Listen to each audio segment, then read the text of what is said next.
Financial year 24-25 के income tax return filing का हम बहुत ही लंबे समय से वेट कर रहे हैं। इनकम टैक्स डिपार्टमेंट ने इनकम टैक्स रिटर्न को नोटिफाई कर लिया, उसमें क्या क्या चेंजेस होने वाले हैं इस बार वो भी उन्होंने बता दिया। लेकिन इनकम टैक्स रिटर्न अभी तक इनकम टैक्स पोर्टल पर अवेलेबल नहीं करवा है।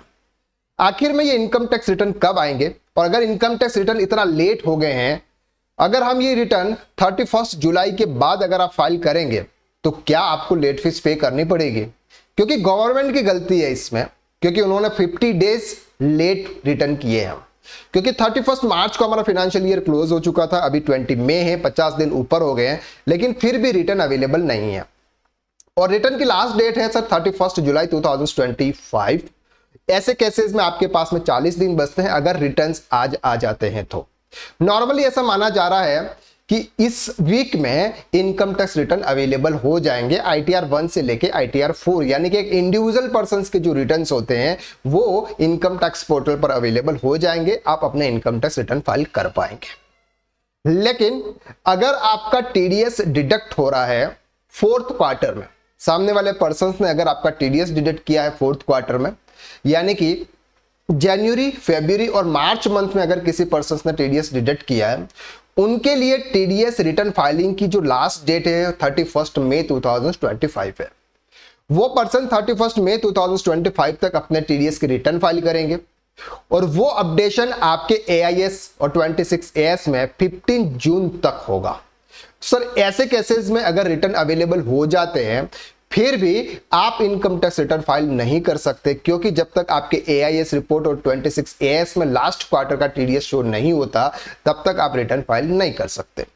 अगर आप रिटर्न फाइल कर लेते हैं और आप सिर्फ 9 महीने का आपके वहां पर TDS आपको शो हो जाएगा, और अगर ऐसे केसेस में डिफेक्टिव इनकम टैक्स नोटिस आने के चांसेस हैं, फिर से आपको ITR को चेंज करना होगा, क्योंकि लास्ट क्वार्टर के जो TDS है उसकी भी डिटेल्स आपको वहां पे प्रोवाइड करनी होगी।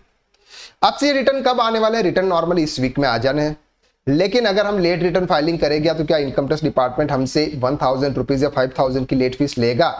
अभी तक तो लास्ट डेट से 31 जुलाई 2025 है इंडिविजुअल के केसेस में, लेकिन लास्ट डेट पर अगर और रिटर्न लेट्स होते हैं और इनकम टैक्स डिपार्टमेंट अगर ये चाहता है कि नहीं सर इतने कम टाइम में रिटर्न फाइल नहीं हो सकते, क्योंकि एक CA, एक टैक्स कंसल्टेंट के पास में हजारों क्लाइंट्स होते हैं और इन हजारों क्लाइंट्स का रिटर्न फाइल करना इतना इजी नहीं होता है, तो कम समय में इतने रिटर्न फाइल नहीं होते हैं, तो ऐसे केसेस में इनकम टैक्स डिपार्टमेंट डेट को एक्सटेंड कर सकता है। जिस तारीख तक वो डेट एक्सटेंड करता है उस तारीख तक अगर आप उस डेट तक अगर आप रिटर्न फाइल कर लोगे तो आपको लेट फीस नहीं लगेगी, लेकिन बाद में करोगे तो लगेगा। लेकिन नॉर्मली अभी की जो लास्ट डेट है 31 जुलाई 2025 ही है, तो लेट डेट को एक्सटेंड होना नहीं होना वो गवर्नमेंट के हाथ में, हमारे हाथ में नहीं है। लेकिन ऐसा हो सकता है कि इस बार थोड़े से रिटर्न रेट हो गए हैं, इस वजह से डेट एक्सटेंड हो सकती है, क्योंकि प्रीवियस ईयर 15 अप्रैल तक ही इनकम टैक्स के रिटर्न पोर्टल पर अवेलेबल हो चुके थे।